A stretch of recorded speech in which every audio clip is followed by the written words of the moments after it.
আমরা দেখতে পাচ্ছি উষিতকে খেলোয়াড় সেখান থেকে কাটিয়েছেন 18 নম্বর জার্সি পরিহিত খেলোয়াড়, কিন্তু বল রাখতে পারেননি।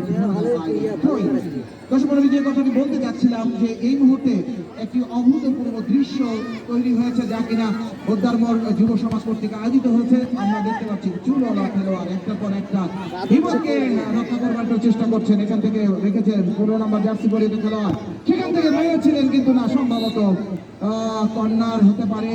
কর্নারের নির্দেশ দিয়েছেন জাম্বিয়া থেকে, অর্থাৎ আগত আমাদের রেফারি আবুল কাশেম। জাম্বিয়া থেকে আগত কর্নার তুলে দিয়েছে, দেখা যাক কি হয়, কিন্তু না, সেখান থেকে রাখতে পারেননি নিজের শরীরের ভারসাম্য, পড়ে গেলেন মাটিতে।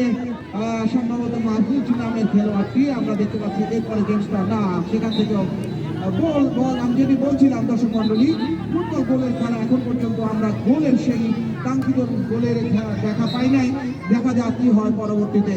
আমি আবারও সজাগ নিউজের পক্ষ থেকে আপনাদের ধন্যবাদ জানাতে চাই।